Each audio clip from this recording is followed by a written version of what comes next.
We'd all like to believe there's a point we can reach in life where finally, we've paid our dues. We've proved ourselves. We know what we can accomplish, and we feel that everyone else does, and we have protected our investment in our vocation to the extent that there are no surprises. But hey, if it can happen to Tom Landry, it can happen to anybody. You're very candid in your book and autobiography, Tom Landry. Mr. Landry, I was kind of surprised, actually, when I picked the book up to see that you don't mince any words or getting down to deal right away with the number one question in everybody's mind, and that's how it happened and how you handled it, the dismissal from the Cowboys. After all those years, all the accolades, all the accomplishments, to have to go through that at this point in your life, that just really doesn't seem fair.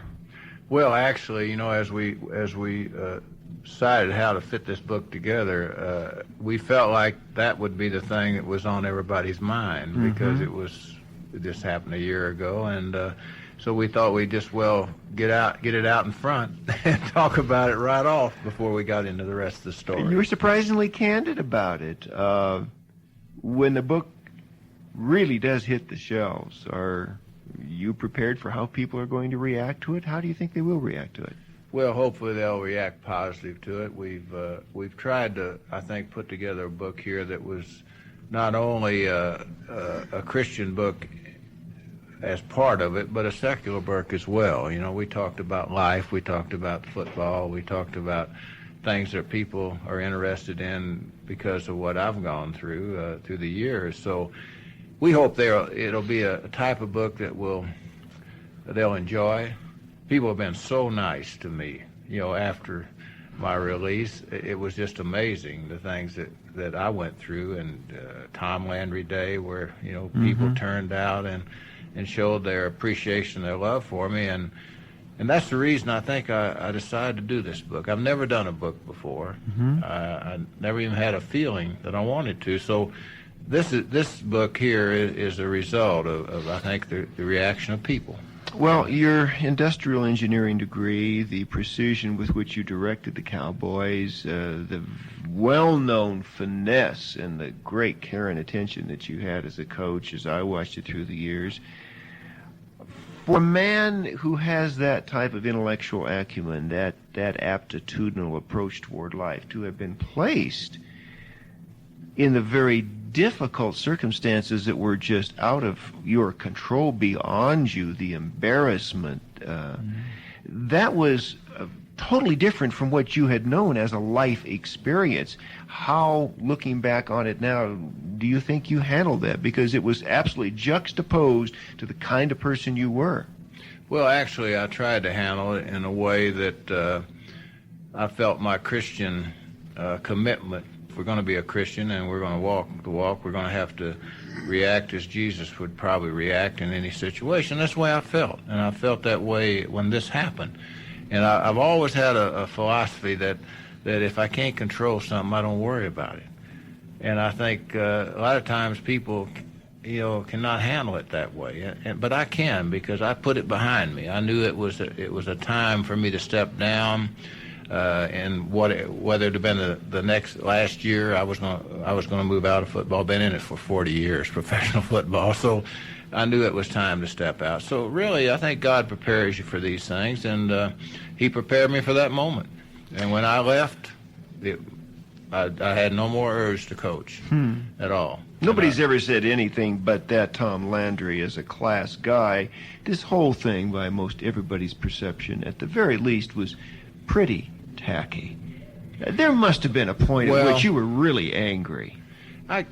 No, there really wasn't a point that I was really angry. I think it's because of the way it came about. Tex Schramm and myself have been partners in the Cowboys for 29 years, and we were shut out of all the negotiations that took place, and it leaked in the paper before it ever became a finality, and so therefore you were kind of prepared for it. And when it happened, I knew I had no control over it, and so I just went on And I closed one door and I opened another, and it's been very interesting since then. Well, I tell you, I have mixed feelings about talking to you, Mr. Landry, because on one hand, I have no love for Mr. Jimmy Johnson. I'm a Nebraska Cornhusker, and I'm an alumni of the university. And gee, the way he humiliated us in the Orange Bowl, I've never forgiven him. On the other hand, you weren't particularly nice to my Denver Broncos a few years back. You started a string of humiliations for us, so I'm not quite sure how to approach Well, this today. My good friend Dan Reeves is making amends for that. You know, he's boy, just to be able to take the Denver to the Super Bowl twice. I told Dan after it happened last year with the 49ers, I said, hey, the only two teams get there, and boy, if you're one of them, it doesn't make any difference how it comes out. You're very fortunate. In your book, you say, quote, for a few days, I guess I'd been bracing myself for what had just happened. Now, all the energy I had used to keep going drained right out of me. I felt empty and exhausted and older than I'd ever felt in my life. Candid words about what you went through. Have you regained some of that youthfulness since it happened? Oh, definitely. I think anybody being human, when something happens like that to them, there's a disappointment there that's hard to explain. But, you know, life has to go on, and I think this is the thing we have to learn about life is there are crises and there are things happening, and you have to handle them. And it's really how you handle those crises pretty much determines how you're going to handle the future, and I think that's important. We've jumped right into the middle of this thing, Mr. Landry, and there may well be some non-football watching couch potatoes out there, or some wives, some football widows who don't have any idea what we're talking about, and they're not even sure who you are. You are one of the most heralded coaches, probably next to Vince Lombardi, or maybe above or equal to Mr. Lombardi, with whom you coached at one time, the premier coach in NFL football, 29 years, took the Cowboys from nothing, built them to be America's team, and then somewhat ignominiously, you put it nicely, released from your coaching responsibilities. It was a national brouhaha. I mean, the sports pages and the front pages of everything else was filled with this story. So it was a major life tragedy for you to undergo. How does it feel to be going through what should be a very private business affair between you and those you work with, being gossiped about and discussed in national headlines? You can't deal with it very privately. Well, when you're in professional sports, and those of us in the limelight, we recognize that nothing is private in our lives.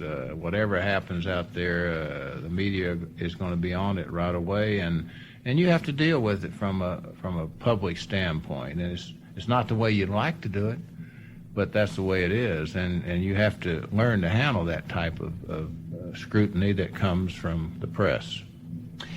A page from USA Today charts your coaching career. It shows that when you started out, things were pretty dismal. They rose to heights that were absolutely incredible, with 20 winning seasons in a row. And as I said, America's team, and that was no light appellation that people applied. You really represented football to the world on behalf of America. And then the chart starts dropping off the end of the page. What happened? What went wrong? Looking back on it now, what about those who say the old man couldn't handle it anymore? Was it that? Was it a series of other factors? Have you put a finger yet on what caused the decline in the Cowboys? Well, NFL, from its beginning, has really built itself on the idea that they want the top teams on the bottom and the bottom teams on the top. And that's our whole draft system is that way. When you spend 20 years on the winning end, like we did, you're drafting somewhere in the first round, somewhere from the 20th to the 28th pick every year.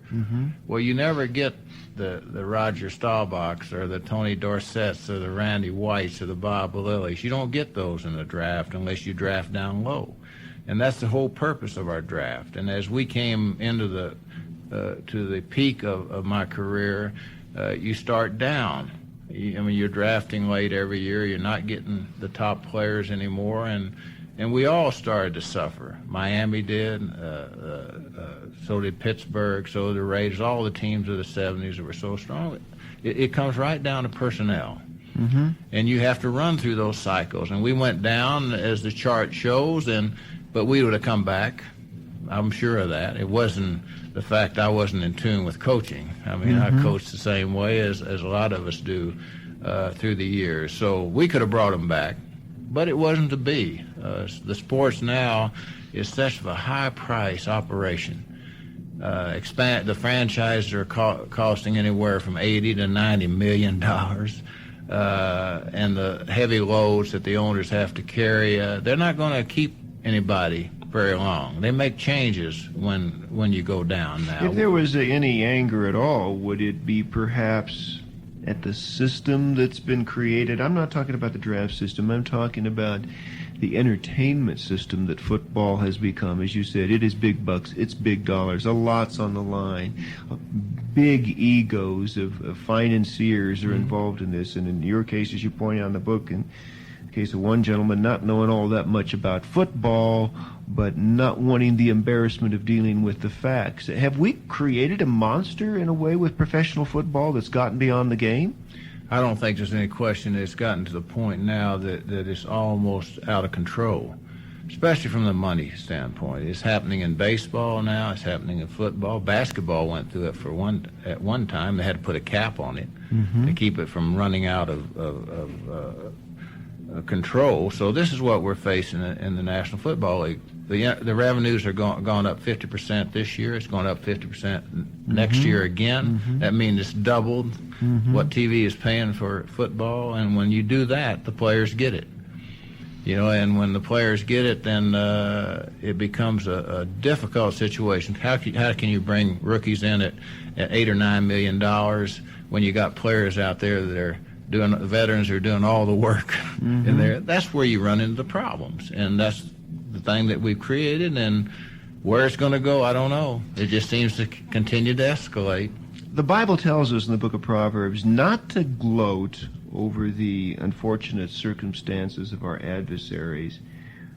And though you are recognized as being a spiritual leader among the Fellowship of Christian Athletes and others, surely somewhere in Tom Landry's carnality there must have been a little bit of twinge of something when you saw the kind of season Jimmy Johnson had this last year. There was no better than yours. Surely there must have been a part of you that says, I could have told him that. It wasn't me. See, it happened to him too. Mm-hmm.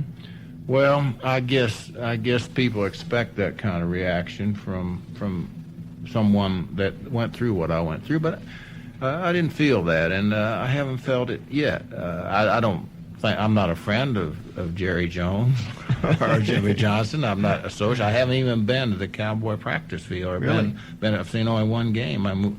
They decided to rebuild the Cowboys by getting rid of all America's team, and they've done it. And they're starting on a road that's going to build from youth, and whether they're going to be successful or not, I don't know. Of course, I'm from Dallas, and Dallas is my home, and I'd love to see them come back up again. But it's going to be a while. You said, I heard so many unkind words, I felt a little like a man allowed to speak at his own funeral. That was a touching moment you describe in your book, saying goodbye to the players, tears running down your cheeks, some of the guys breaking down. It's not the image some people have of professional football. It's kind of Mean Joe Green attitude that is personified in the media. What kind of camaraderie did you have there? What were the dynamics of the human emotions of your relationship to the players? I think the thing that I've found in professional sports, even to today as I reflect back, I don't look at the Super Bowls that we were at, the winning seasons, but you look at the players, the relationships you had with these players, and the difficulties they had in life of bringing the Cowboys back from time to time. So you have that feeling, and being the head coach of a football team, you can't have the personal relationship that you'd love to have with the players. Right now, some of my best friends are like Roger Staubach and Bob Lou, who are out of football. I mean, we see each other all the time, and we're great friends. But when you're the head coach and you control the destiny of players, it's very hard to be as close to them as you want to be, because if you are very close to them, you give them a chance to maybe have an out. maybe not to create the best of what they can be, and that's what you feel. And I tell you, when I left to make that last speech, when I left the office, I said to my secretary, I'll never last. I'll never last. I knew it at the time. And you try to be brave, and you try to tell them the game has to go on, and so. But it was a breakdown, and it's hard to do it when you think so much of the guys that you coach. One of the lessons in your book, in your autobiography, is that what we are early determines what we are later. That hobnobbing with presidents and corporate chieftains, being Mr. Landry, a man that some consider one of the greatest, if not the greatest, NFL coach ever. All that goes back to a little town in Mission, Texas, a very humble upbringing, a guy with a speech impediment, wondering who he can date at the dance and shuffling his way across the floor. A guy who would never be expected to rise to those kinds of heights. But you talk about some of the lessons that you learned way back then that stood you well when the fame and the pressures of the responsibilities that were to hit you later in life finally fell in your lap. What were some of those lessons? Well, actually, there's two impacts on my life at that time. I was, as the book says, I'm in a small town of 6,000 people. I'd never been out of my home area, but one time, by the time I was a senior in high school, so I wasn't very worldly. We didn't have television. We didn't have all those things. But my family has to have a great impact on anyone, and they taught me to go to church, and they taught me what values were. Even though I was really a churchgoer, I didn't study the Bible, we didn't pray at home, we didn't do the things that you need to do, but they taught me those values. And the other impact was the coach that coached me. He came out of college when I was a junior high football player. He coached me 2 years in junior high, and when I moved up in senior high, he moved up with me. And he taught me the value of paying the price to be successful. Of taking care of your body, treating it right, so you can be a great athlete. So, and the other end of it is that America's the greatest place in the world. I mean, you have an opportunity. Everyone has an opportunity to rise to the top in America, and that's what I felt. I felt like if I'm ever going to come out of that Rio Grande Valley, I had to come out in football. And so I did. I came out with a football career, and I got a scholarship at the University of Texas, and I went right on up to top in my sports. But the values you learn, the character you have, is taught only in one place, and that's taught back when you're a youngster. You don't teach character as adults. Only Christ can change character once you become an adult. You have to have that character in the home and in the family, and that's what's missing in America today. 1948, the New York Yankees football club, a $6,000 salary, a $500 bonus. You were elated. When you pick up a newspaper and you see Mr. Canseco getting $25 million, and you hear what these little draft picks are getting, are you jealous? Are you fearful? How do you feel about what's happened to the game from... I know it was a lot of money for you then, but it certainly was nothing by comparison to the mega bucks. No, I don't know that the Cansecos and all have as much fun as we had when we were trying to make a go of it in professional football and so on. When we got the $500 bonus, the girl I was going with, we decided to get married, went to Mexico City on a honeymoon. We paid our rent for the spring all on that $500. You can't do that today anymore. And those were great times. And when we went, and even in the New York Giants in the 50s, where professional football was hardly a big name across America, we were all making that kind of money. We had to work off season. Vince Lombardi and I were both in the insurance business off season, trying to make money when we were coaching the New York Giants. So you can see how far professional football has come financially. I think it's great that people can make that kind of money. I just hope that kind of money doesn't destroy them as individuals. It's awful easy to let that lead you the wrong way, and hopefully it won't do it. Your book talks about the difference between you and Vince Lombardi, and again, the two of you are the two greatest coaching names in football. But you went at it very differently, totally differently. You describe Vince as we think of Vince, of being this gruff, fire the players up, very emotionally intensive type of guy, and you with your industrial engineering mind over here, the first guy to computerize the approach to football, Mr. Cool. How in the world could you and Vince ever get along coaching the same team? Well, I tell you, we were great friends, and we brought Vince over from Earl Blake's staff in the Army when Steve Owens was released and Jim Lee Howe became the coach of the Giants. And he didn't want to be the coach. He was coaching over at Wagner College at Staten Island. He said, I don't want to coach, be the head coach. I'm satisfied, but if you'll get Tom Landry to handle the defense, which I was doing a little bit then, and you get me somebody to handle the offense, then I'll be the head coach. And so that's what we did. We got Vince to come over, and he and I coached side by side. And as you say, he was different. Of course, he was raised in coaching. I wasn't raised in coaching. I mean, he coached high school teams, and he went on up the cycle, but I never intended to coach. And I guess that's why I applied the industrial engineering ideal to coaching. I saw Paul Brown was the greatest influence on me because they were the greatest team in that era. And if you were going to beat them, you had to have their precision. And the only way I felt like that precision would come about was in my industrial engineering background, to coordinate our efforts and be able to stop the teams that we had to play. But Vince was Mr. High-Low. Or you talk about somebody getting high, boy, and getting low. He could do it from one cycle to the other. I remember when we had good defensive teams in the 50s, and when the offense didn't play well, you couldn't talk to Vince for 3 days. I mean, he was he was so mad. He was, that was Vince. And when he went to Green Bay, and when he could run the whole show, and he could put that to work. How Vince and I are different. Vince was probably the greatest coach I ever saw to get more out of a player than he had. He was that way, and he was able to do that. And he did it with fear of motivation, which is very hard to do in the 60s because everybody was turning the other direction, you know. In the 60s, they wanted freedom. They wanted to be treated as individuals. But Vince, he just went right on with his thing and had some great teams. If there's a Tom Landry movie, it may not be as exciting. You did not have the win one for the Gipper kind of approach. I mean, again, you're Mr. Cool. You created the coordinated defense. You really put the stamp on professional football as we know it today. You made it into a science. For some people, they saw that as a guy who was aloof, who was detached, who was not friendly. They saw you as a rather stern judge-like, walking up and down the sidelines in that hat. Of course, you talk in the book about, the hat wasn't a gimmick.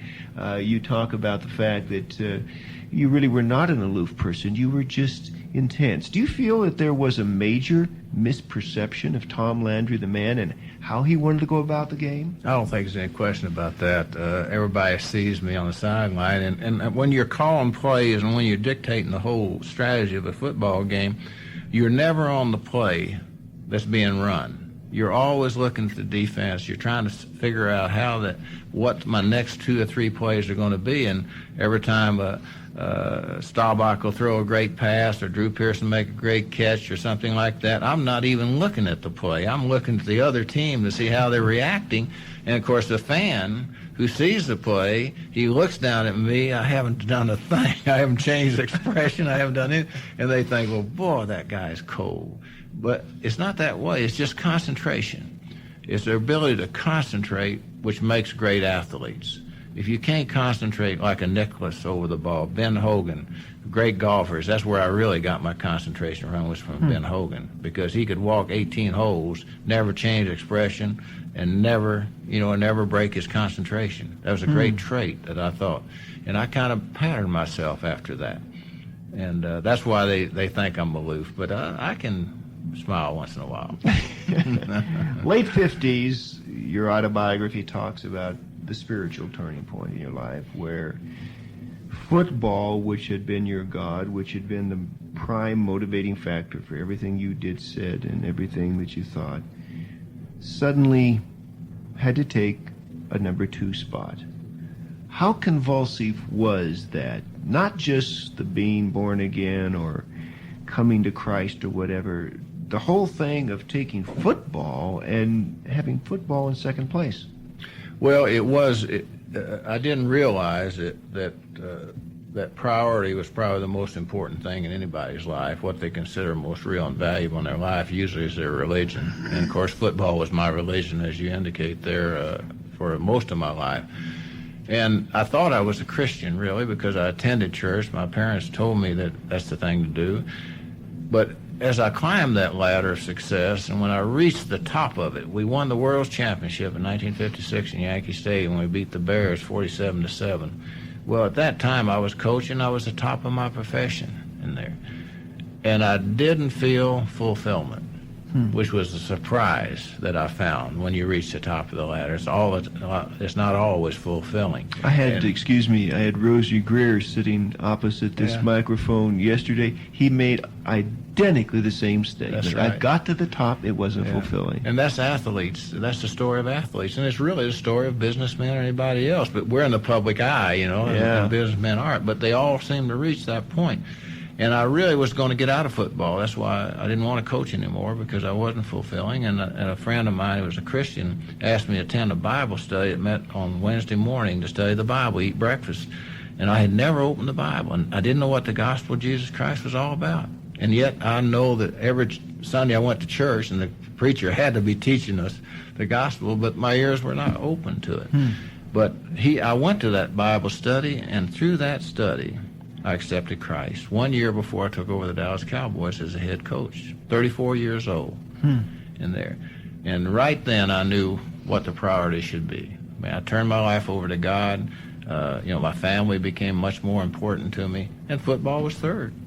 It's really not a matter of success when you become a Christian. I had great success before. I had even greater success after, but there was success on both ends of it.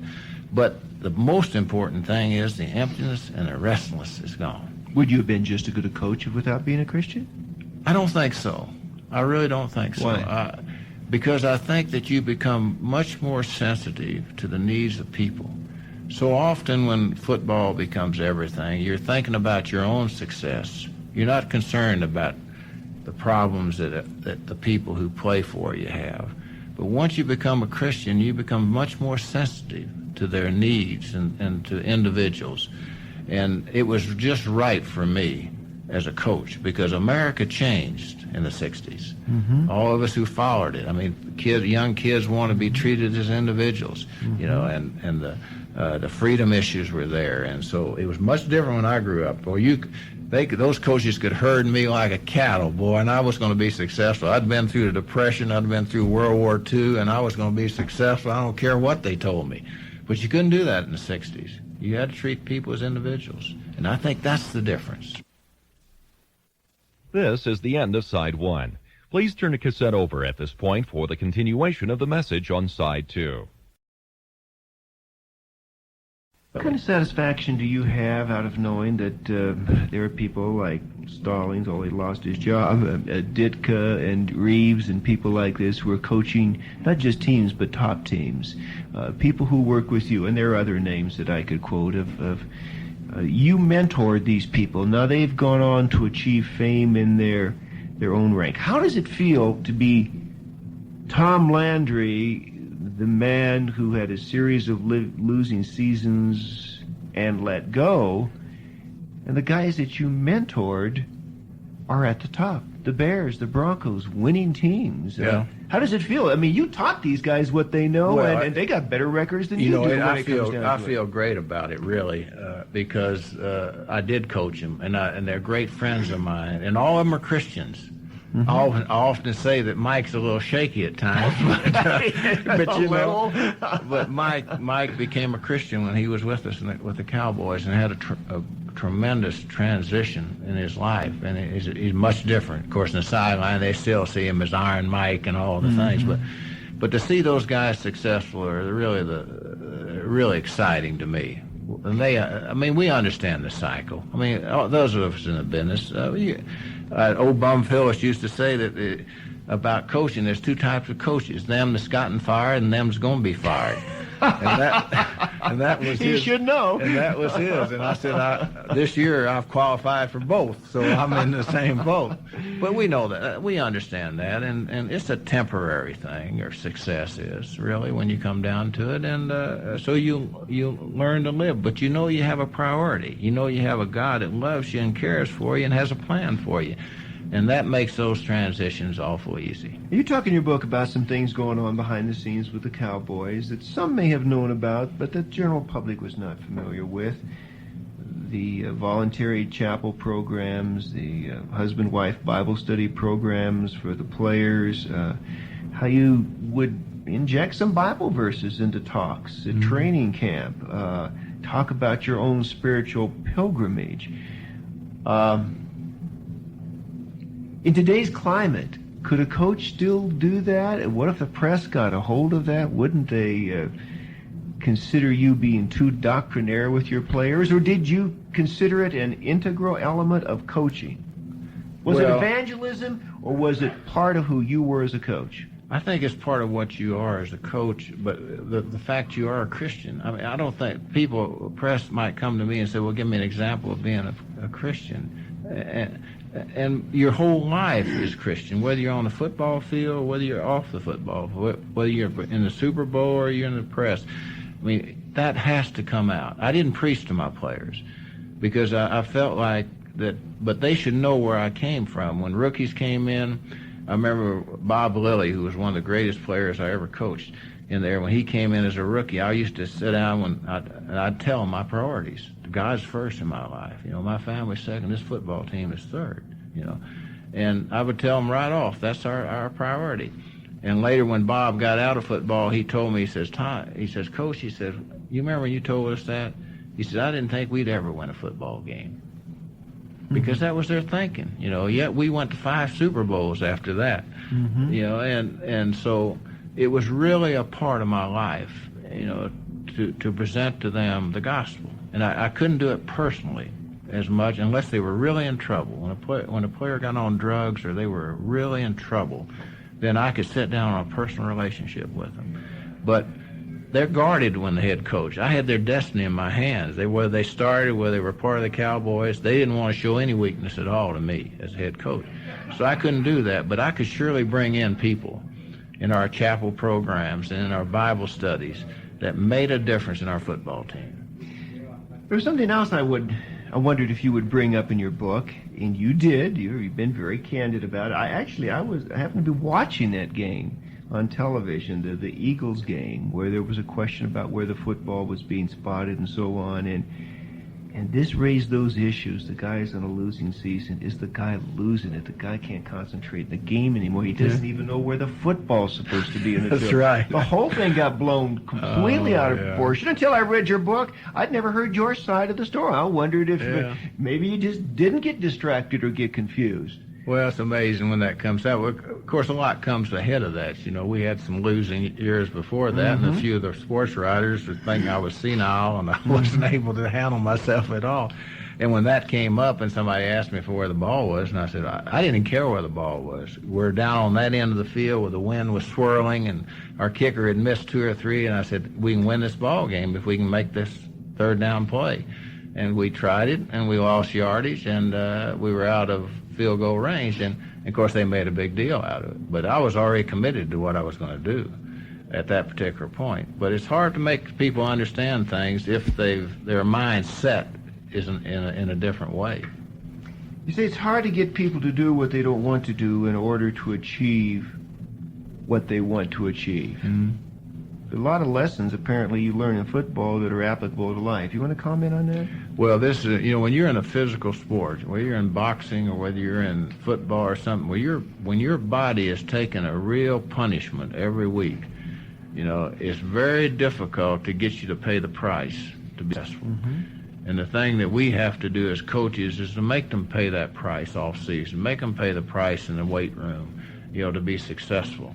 And I felt like that was my job. If I could do that to them, same as Vince felt like, if he can just get them to play a higher level than they can play at, then they are successful coaches. And that's true. And because most people aren't willing to pay the price. They love the results, but it's hard to get them to pay the price for success. Did Vince Lombardi really say it? Winning isn't everything. It's the only thing. You aren't sure whether or not he said it, but you're not sure if he believed it. I don't think, no, I knew Vince very, very well in there. That's his way of motivation. I mean, his belief was that football, that winning was everything. But Vince was a tremendous guy. He was a Catholic. He was at Mass every day, and he had a great feel, for the Christian area. And that sounds good when you motivate, that football's everything. It means you got to pay a heck of a price for it. And that he believed that. He believed that. You modify it. Winning isn't everything. It's the effort to win that matters. Well, you didn't convince the owners of the new owners of the Cowboys there. No. Convince the rest of us.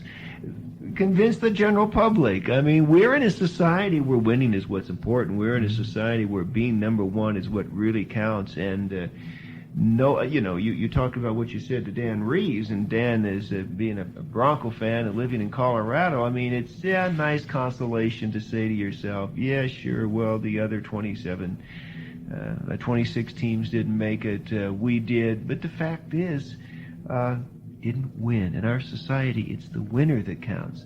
How can you convince us it's the effort that matters? Well, I just believe, personally, I had only one slogan in my locker room that said the quality of a person's life is in direct proportion to their commitment to excellence. And I believe that. I mean, you cannot win in the sport of the National Football League consistently.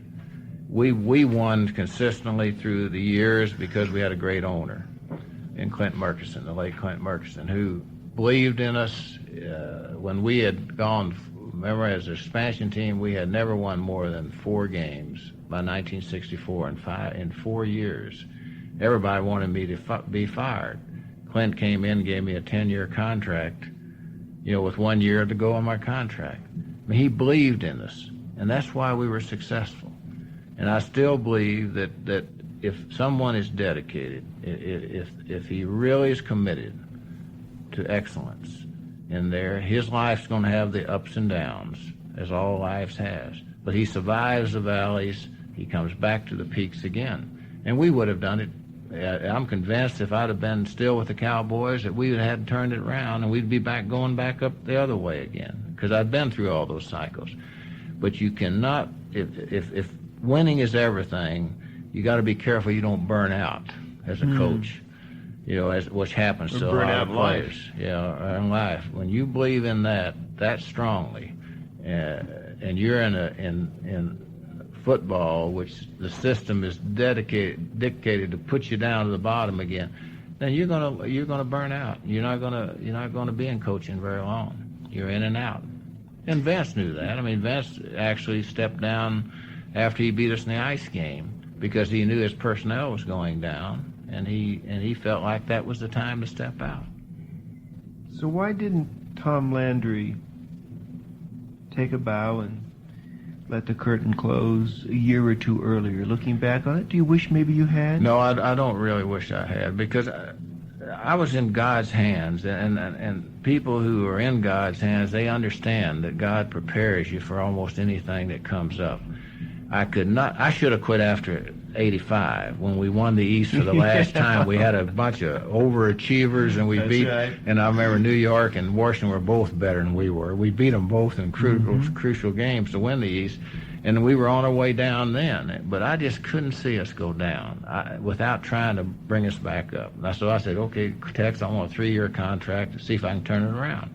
Well, I didn't get that last year, and that was kind of disappointing, because I just had a feeling that we were going to turn it, and we didn't get that chance. So I don't look back on it, with any regret at all.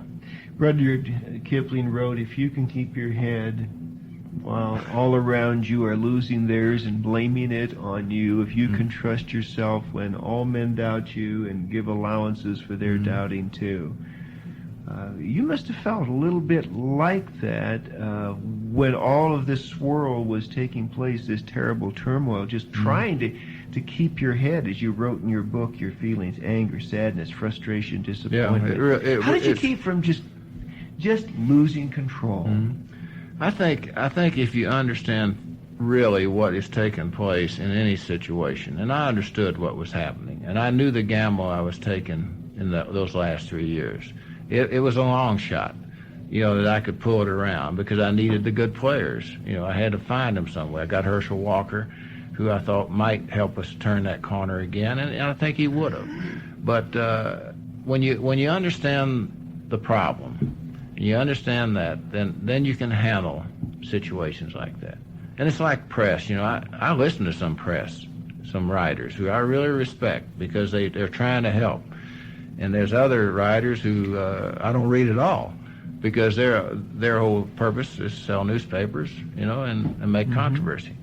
So I think as you understand the problem, then you can handle the situation. President Bush has appointed you to a National Drug Advisory Board. The Dallas mayor has made you the founding chairman of the International Sports Commission. You've been elected to the Pro Football Hall of Fame. It hasn't all been sorrow since having left the Cowboys. And of course, there was that incredible accolade seen on national television. The whole country saw you riding on the motorcade down the streets of Dallas, being thanked by the city. Have there been any, apart from the big magnanimous things, the real kudos that have stroked you since then, that made you feel a little better about it? Have there been any small things, any little things, just some little touching thing that has kind of gotten you back on your feet and going again?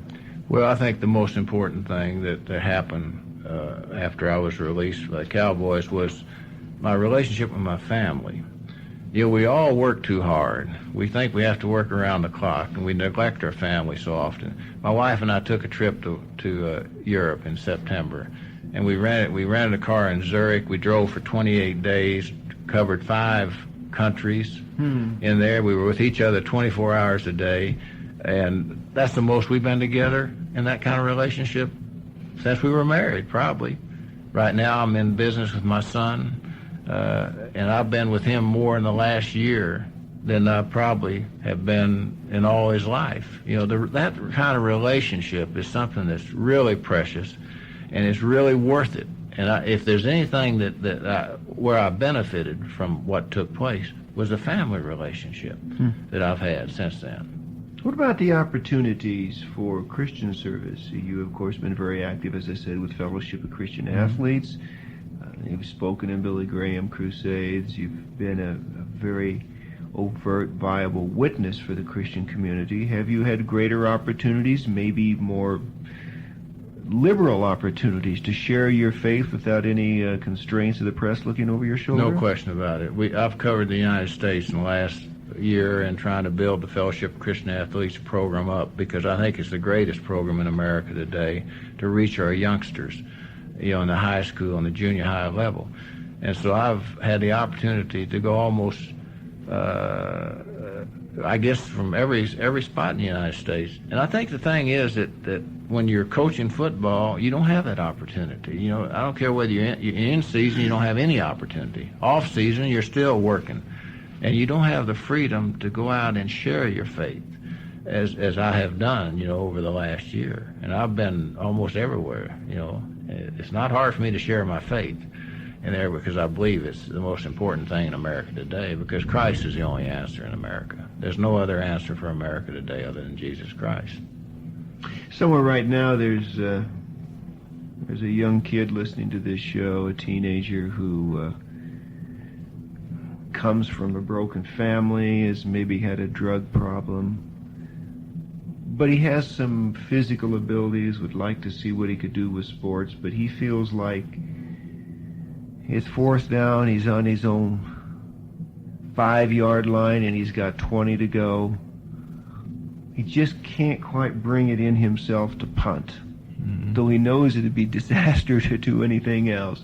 From football, from life, You've given all kinds of speeches to the Cowboys and others when they've been down and out at halftime. What do you say to that kid who's listening now, using the analogy of football? Where does he go with his life? How does he get out of a hole like that? How does he regroup? How does he come back for the second half? Well, I guess basically we have to learn how to never give up.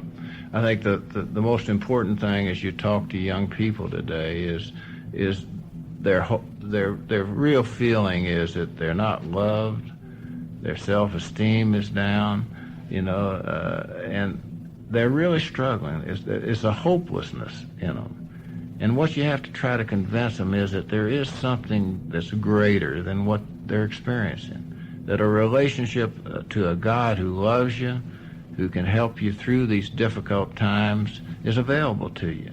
And that's why I say the Fellowship of Christian Athletes is so important, because it reaches out to those athletes and it tells them there is another way than what they see on television, what they see in the movies today and there.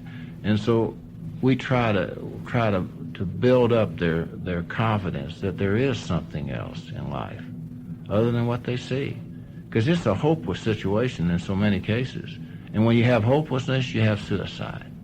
That's the only other alternative you have. And so what we try to do is convince them that there is a God that loves them, that through a relationship to Christ, they can rebuild their lives. And that's hard.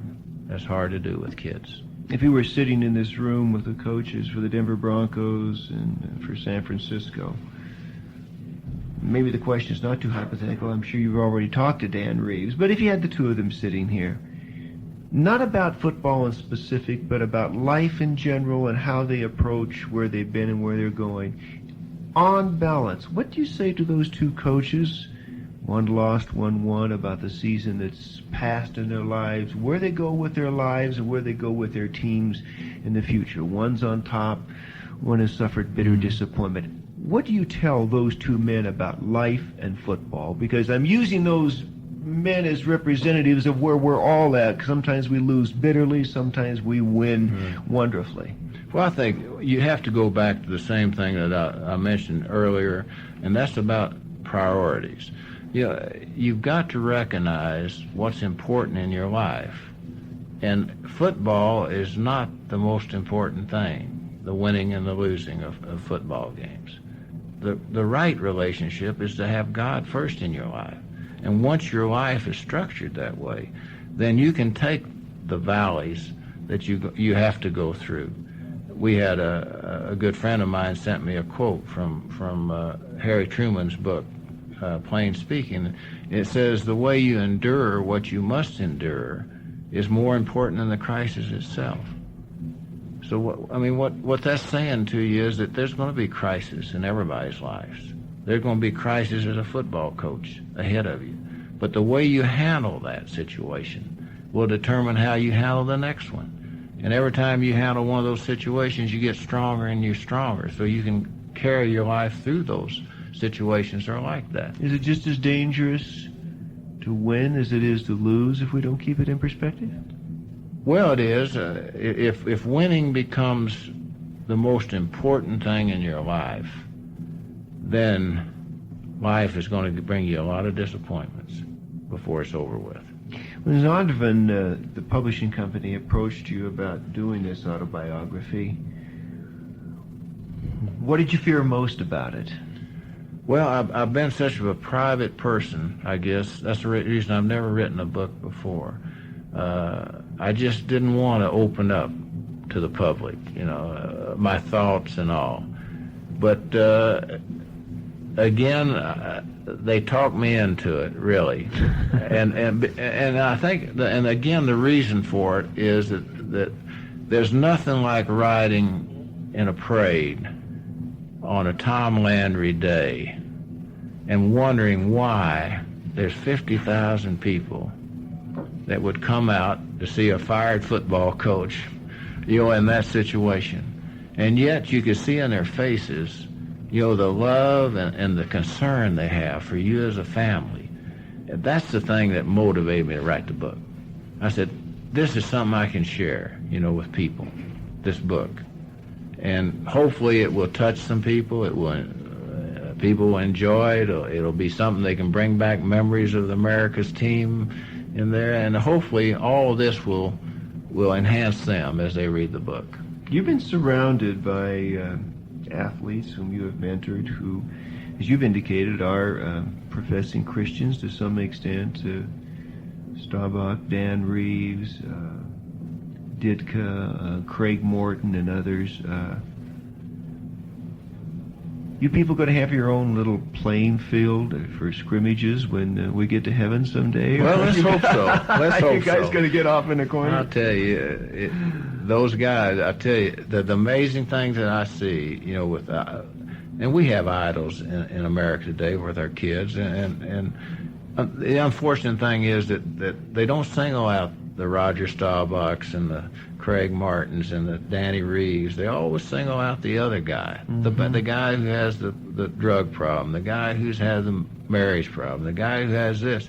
And that's unfortunate, because the impact of these guys are great on the football team. We may only have, say in the Cowboys, we may have only maybe 5 born-again Christians.